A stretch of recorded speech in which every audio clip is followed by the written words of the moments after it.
Hola, mis estimados, ¿cómo están? Dios les bendiga. Tengan ustedes muy buenas noches en este viernes, un poquito ladito, lo cierto, son las 20 horas con 2 minutitos, 3 minutitos, y damos comienzo a este espacio que es de nuestro Ministerio Tabernáculo de la Palabra, que le hemos denominado, ¿no es cierto?, Esclavos de la Palabra, que va todos los viernes a las 20 horas en adelante.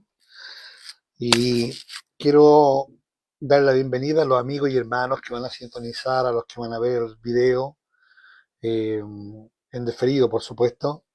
Y es un momento de reflexión de la palabra de nuestro Dios, un momento de reflexión con respecto al Evangelio. El interés nuestro como ministerio es que cada día, ¿no es cierto?, eh, pueda usted recibir algún tipo de ayuda en la comprensión del Evangelio, en incentivarle, ¿no es cierto?, también a lo que es el escudriñar la Escritura. Así que yo quisiera comenzar invitándoles a que cuando vean este video lo hagan en oración, tal como ahora vamos a presentarnos ante el Señor, a orar, para meditar un poquito de la palabra del Señor y lo que ella tiene para nosotros. Vamos a orar en el nombre de Cristo al Señor. Padre, oro en el nombre de Jesús para darte gracias por este rato, por este instante que vamos a estar compartiendo una reflexión de tu palabra. Yo te pido en esta hora que tú me uses para tu gloria, Dios eterno, que me limpies mi corazón, mi alma, mi espíritu, que nada en mí impida, Dios mío, el fluir libre, genuino de tu Santo Espíritu y tu gracia para conversar, reflexionar un momento de esta tu palabra. Bendice a los hermanos y amigos que verán este video, Dios eterno, en diferido tal vez, Señor, y los que se van a conectar también, bendícele en grande manera. Dios mío, que esta palabra la podamos recibir en nuestros corazones y meditar también en ella. Te lo pido por Cristo Jesús, nuestro Señor y Salvador. Amén y amén. Bien, lo que yo quería conversar con ustedes en este espacio que hemos terminado, como dije, esclavos de la palabra, es una inquietud que tenía yo en mi corazón y, y quisiera compartirla con ustedes, reforzándolas con un texto bíblico. Si usted tiene una Biblia en su mano, me gustaría que usted fuera a Romanos capítulo 1, verso 16. El texto dice así, que es uno de los textos que me llamaron la atención, me lo aprendí hace muchos años atrás, y lo he meditado, y tiene tanto sentido para un verdadero cristiano. Y dice Romanos 1:16 lo siguiente: porque no me avergüenzo del Evangelio, porque es poder de Dios para salvación a todo aquel que cree, al judío previamente y también al griego. La pregunta es, ¿qué motivó al apóstol Pablo a escribir esta carta y por qué este verso 16 es tan importante y escribírselo a los hermanos de Roma? Para entender qué motivó al apóstol Pablo a escribir estas palabras a los creyentes que estaban en la ciudad de Roma, primero tenemos que considerar el contexto de la carta. Número uno, los romanos, o los hermanos que estaban en Roma, la iglesia que estaba en Roma, cuando hablamos de iglesia no hablamos de una institución, no hablamos de la iglesia católica, hablamos de los creyentes que vivían en la ciudad de Roma, ¿no es cierto?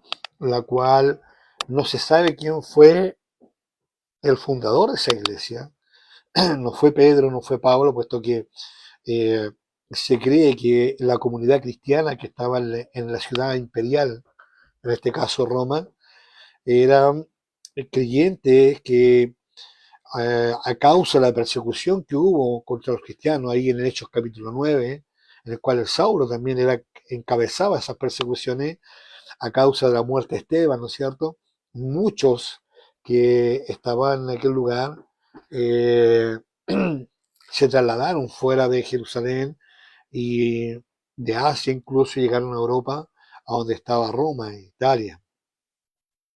Entonces ahí se fue formando una comunidad de creyentes. A medida que iban llegando, se iban conociendo uno a otro, y, y a causa de esa persecución, la iglesia estaba ahí. Cuando Pablo escribe esta carta, no estaban, él no había ido a Roma, todavía no había no tenía la intención de ir a Roma, no se le había dado la oportunidad, aunque muchas veces deseó, pero no, cuando él escribe la carta no había ido aún a Roma, pero él los motiva a esta gente, eh, primero, él le da a conocer en este primer capítulo que Pablo desea visitar Roma y predicarles el Evangelio.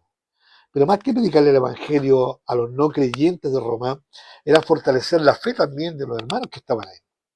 Fíjense que en los versículos anteriores Pablo expresa su gran deseo de ir a Roma, número uno. Dice en el verso 15, así que en cuanto a mí, pronto estoy para anunciaros el Evangelio a vosotros que estáis en Roma. Pablo está demostrando en esta carta que él tenía el deseo también de predicar también en Roma a los hermanos, ponerlos más al tanto de la fe, fortalecer su fe, comunicar algún don incluso, pero no le había sido posible. Ahora bien, ¿por qué Pablo a quien le escribe a los hermanos de Roma?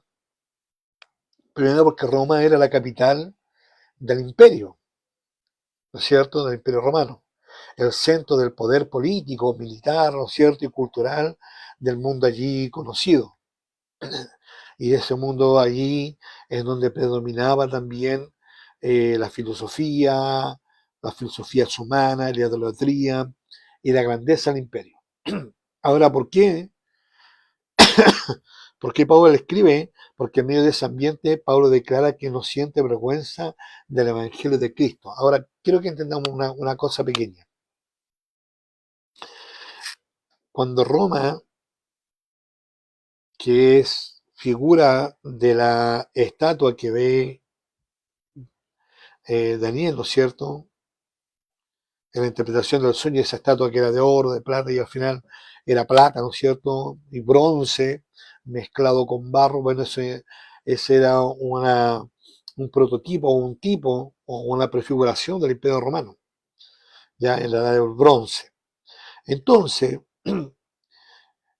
Roma conquistó a través de las armas, ya todo el mundo greco-romano, el mundo conocido de la época, lo conquistó a través de las armas. Pero los romanos fueron conquistados a través de la filosofía griega. Por eso le llama el imperio greco-romano, ¿ya? Porque las armas eran romanas, pero la filosofía era griega. Y para los griegos, que un dios muriera no tenía sentido, era más de vergüenza, ¿no es cierto? Eh, no podía ser que un dios muriera. De hecho, si lo acordamos cuando Pablo llega eh, a Grecia, ¿no es cierto? Y él dice que ve un monumento al dios no conocido. Eh, y Pablo le dice, veo que soy muy religioso porque he pasado por vuestro santuario, he visto una inscripción al Dios no conocido y a ese Dios yo les vengo a predicar. Y cuando él, ¿no es cierto?, hace toda su exposición en el Areópago y le habla de la resurrección de los muertos, ahí ya como rechazan entonces ellos eh, ese Dios que había muerto, que se había hecho hombre y se había muerto. Para los griegos y esa cultura, y para los romanos también, no era posible, puesto que los dioses romanos supuestamente eran invencibles. Ellos eran los conquistadores a través de los dioses, y cuando ellos conquistaban, establecían sus templos, ¿no es cierto?, y su adoración.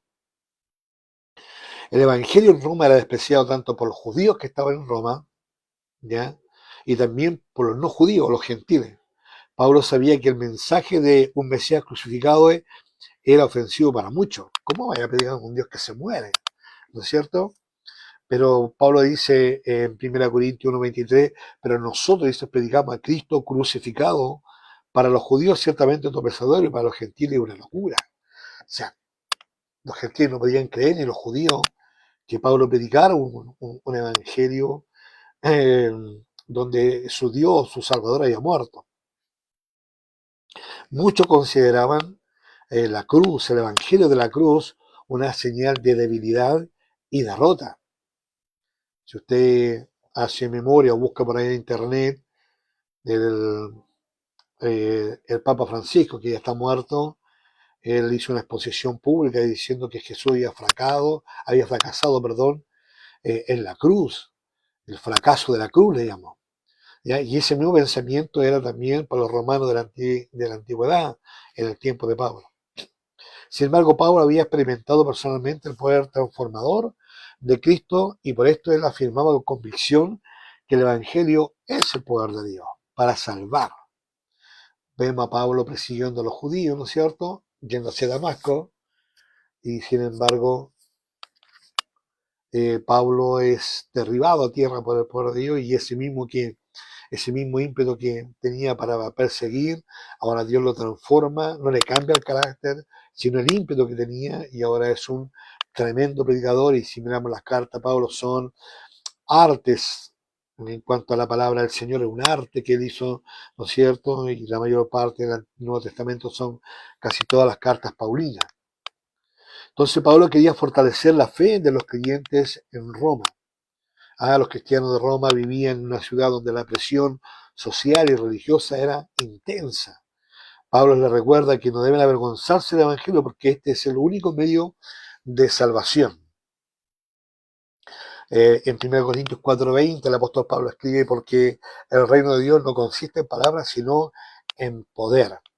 Su propósito, el propósito de Pablo era animarlos a permanecer firmes en la fe. Firme, manténganse firmes, ¿no es cierto? Pablo introduce el tema principal de toda la epístola. En Romanos 1:16, que acabamos de leer, y el verso 17 también, es considerado el tema central de la carta. Pablo explica que la salvación viene por la fe y no por las obras. Porque el Evangelio, dice ahí, en Romanos 1:17, porque el Evangelio de la justicia de Dios se revela por fe y para fe. Todo el resto de los libros romanos desarrolla esta verdad. Tanto judíos como gentiles son pecadores y necesitan la salvación que Dios ofrece en Cristo. Pablo había experimentado personalmente ese poder salvador. Antes de su conversión, Pablo perseguía a la iglesia. Eso está en Hechos 3, 9, 1 y 2.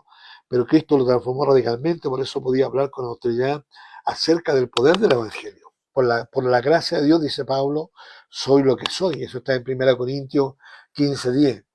No estaba hablando de una teoría religiosa, sino de una realidad que había cambiado su propia vida. Pablo concluye entonces, o hace una conclusión de esta primera parte, en que Pablo, al escribir Romanos 16, porque él deseaba predicar el Evangelio en Roma, primero, número uno. Número dos, quería declarar su confianza absoluta en el Evangelio, a pesar del rechazo tanto de judíos como de griegos y del mundo conocido. Buscaba fortalecer, ¿no es cierto?, a los creyentes que estaban en la ciudad de Roma. Introducía el tema principal de la carta, la justificación por la fe. Y número 5, había experimentado personalmente el poder salvador de Cristo el Señor. Como dije, concluyendo esta primera parte en Romanos 1:16, es una confesión de fe y valentía. Una confesión de fe y valentía cristiana, ¿no es cierto? Pablo proclama que el Evangelio no es simplemente un mensaje religioso, sino el poder mismo de Dios que salva a todo aquel que cree, sin distinción de raza, cultura o condición social. Esto es una pequeña introducción de que hablamos de Romanos 1:16, porque no me avergüenzo del Evangelio, porque es poder de Dios para salvación a todo aquel que cree, al judío primeramente y también al griego. Pablo dice algo que es interesante. Él dice: porque no me avergüenzo del Evangelio. Y fíjese que hoy día la verdad es que hay gente que sí se avergüenza del Evangelio.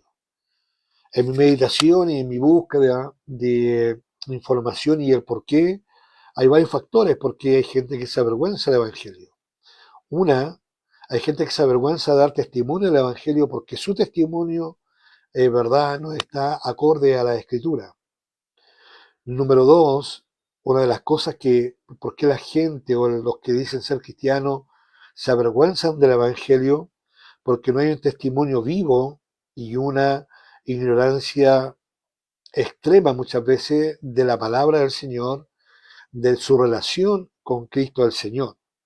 Y número tres, porque no hay un interés realmente de predicar el Evangelio.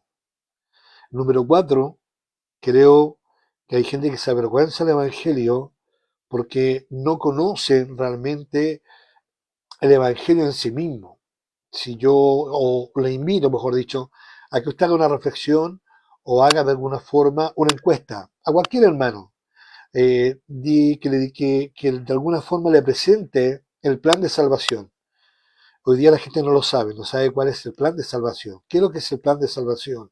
¿Cómo presento el plan de salvación? Y eso es por un desinterés en que otros conozcan a Cristo. Hay un desinterés por informarse a través de la Escritura y otra de las cosas es porque muchos andan más por las señales, ¿no es cierto?, por el testimonio de la misma persona, que puede ser válido hasta cierto punto, pero la verdad lo que falta es, y lo que salva de verdad, es el plan de salvación establecido en las Sagradas Escrituras. La pregunta es, ¿cuáles son los motivos? Porque a veces nos avergonzamos del Evangelio. Le he dado varios puntos. Y yo les animo a preguntarnos, ¿me avergüenzo yo del Evangelio? Si hay algo en mí que está avergonzando el Evangelio, eh, por temor también a que la gente rechace el Evangelio, deberíamos preguntarnos también por qué la gente rechaza el Evangelio. Porque por muchos años no se ha predicado un Evangelio correcto. Se ha predicado un Evangelio de, de que Dios sana, y que Dios sana, por supuesto, de que Dios restaura, sí, Dios restaura, de que Dios te quiere ayudar, sí, Dios quiere ayudar al hombre, pero no invitamos a la gente a tener un compromiso con Dios, a mirar a Dios en cuanto a lo que es la salvación. El mismo apóstol aquí en Romanos 1:16 dice, porque no me avergüenzo del Evangelio, porque es poder de Dios para salvación. Yo creo que nos avergonzamos del Evangelio cuando no predicamos el verdadero Evangelio y ese Evangelio que no es el verdadero Evangelio, cuando lo predicamos no produce un resultado. Ya cuando Pablo predicaba, la gente venía, la gente se producían dos reacciones: o recibían a Cristo al Señor, o alcanzaban salvación, o simplemente rechazaban. Pero nadie quedaba impávido a la predicación del Evangelio. Nadie quedaba impávido a los mensajes de Cristo cuando estuvo en la tierra. Nadie quedaba impávido a la predicación de Pablo, a la predicación de Pedro. Algo se producía. Y hoy día no se produce nada. Vamos, predicamos el Evangelio y no pasa absolutamente nada. Pareciera que estamos predicando contra una muralla. Cuando predicamos el Evangelio correcto, el Evangelio que es para salvación, ¿no es cierto?, debería producir algo. Y muchas veces nos avergonzamos cuando nos vemos frustrados y el Evangelio no ha producido nada a la gente. Creo con todo mi corazón que si no producimos nada, primero porque pareciera que nuestra relación o nuestra espiritualidad no está siendo la correcta delante del Señor. No hay un compromiso tal vez delante del Señor de presentar el Evangelio. Eh, no entendemos que quien cambia el corazón es el Señor, es el Espíritu Santo. Y que la fe viene por oír, no el testimonio nuestro, no un sueño que tuve, no una visión que pueda haber tenido. La Biblia dice que la fe viene por el oír y oír palabra del Señor. Así que yo le animo en el Señor. Como Pablo decía que él no se avergonzaba del Evangelio. Aunque para el mundo el Evangelio esté pasado de moda, pero el Evangelio está más vigente que nunca. Dice la Biblia que donde abunda el pecado, sobreabunda la gracia. Y el Evangelio, ¿qué es lo que trae? La gracia abundante de Dios hacia las almas perdidas. El texto dice bien claro, porque no me avergüenzo del Evangelio, porque es poder de Dios para salvación. ¿Para quién? A todo aquel que cree. Cuando vamos, predicamos el Evangelio correcto, con la Biblia correcta, ¿no es cierto?, con la terminología correcta, el Espíritu Santo va a ir y va a persuadir a aquella persona, va a tocar el corazón de esa persona, la va a persuadir, a convencer de su pecado, de juicio y de justicia, y los traerá en arrepentimiento. Serán iluminados por Dios y los traerá al arrepentimiento. ¿Ya? Aquí no hay acepción de personas. El apóstol Pablo dice al judío primeramente y también al griego. En otras palabras, debemos volver a predicar el Evangelio a aquellos hermanos que se apartaron por ese motivo y también al impío. Tenemos doble trabajo. También aquel que no conoce al Señor. Y seguramente nos vamos a encontrar en la predicación al incrédulo, nos vamos a encontrar con un montón de excusas. La gente hoy día está poniendo excusas. Está poniendo, es que yo conozco a un hermano, conozco a un pastor, conozco a una hermana, conozco a un predicador, y tristemente estos predicadores famosos han hecho un flaco favor al Evangelio, ¿no es cierto?, por sus conductas y por sus falsos evangelios que están predicando.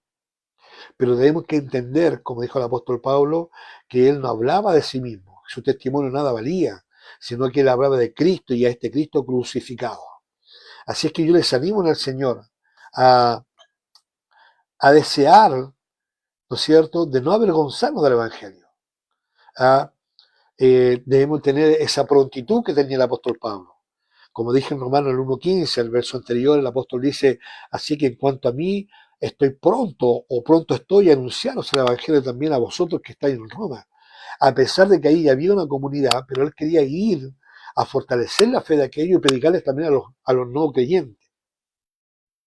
A él no le importaba cómo era el imperio el romano, como dije, el imperio romano era el centro del poder político, militar y cultural de la época, ¿ya? ¿Ah? Aunque el evangelio era despreciado también, como dice el apóstol Pablo, era despreciado, por tanto, por los judíos como los gentiles, pero él decía, pero nosotros predicamos a Cristo crucificado, para los judíos ciertamente tropezador y para los gentiles locura, 1 Corintios 1.23. O sea, a Pablo no le importaba con qué terreno se iba a encontrar.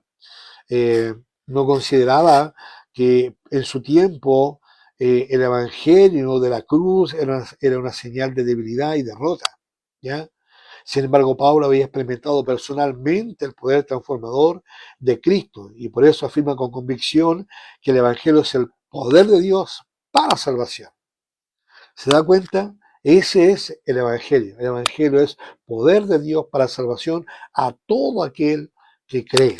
Así es que yo les animo, y Pablo, como dije, él quería fortalecer la fe de los creyentes en Roma. ¿Ah? Él entendía que eh, el reino de Dios no solo consistía en palabras, sino también en poder. Eso está en 1 Corintios 4:20. Su propósito, como dije, era animar a los hermanos y que permanecieran firmes en la fe que ellos habían creído.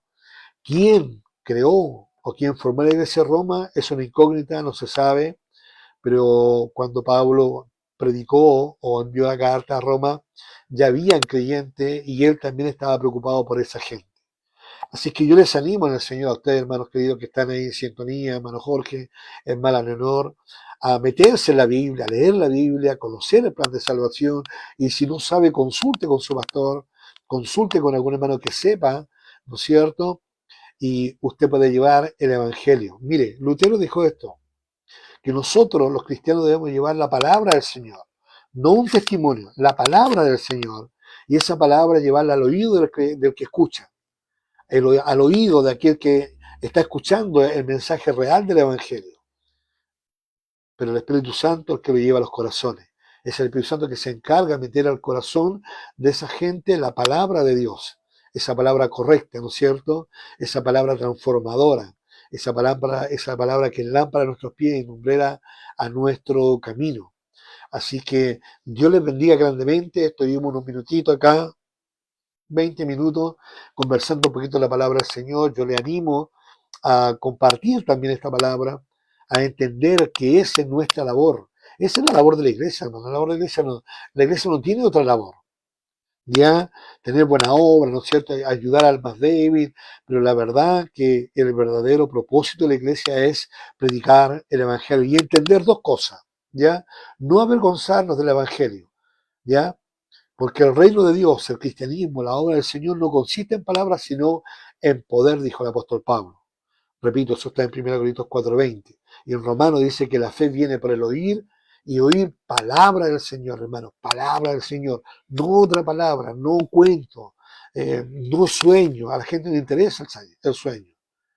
La gente lo que quiere escuchar es palabra. ¿Qué transforma a la gente? El poder de Dios, el poder de la palabra. ¿Ah? Porque no me avergüenzo del Evangelio, Romanos 1:16, porque es poder de Dios. No es el poder de una religión, no es un poder de un gran líder, no, es poder de Dios con un propósito para salvación. ¿A quienes? A los que creen en Él. A quien sea, ¿no es cierto? Esto fue abierto para toda la humanidad. Yo le animo al Señor a leer Romanos, el capítulo 1, verso 16 en adelante, y a entender por qué Pablo decía, por qué él no se avergonzaba del Evangelio. Amados en el Señor, Dios le bendiga, hermano Jorge, hermana Lenor, a hermano Santos, Reuque, Marinao, Dios le bendiga grandemente y les invito, hermano, les invito a que ustedes compartan estos videos.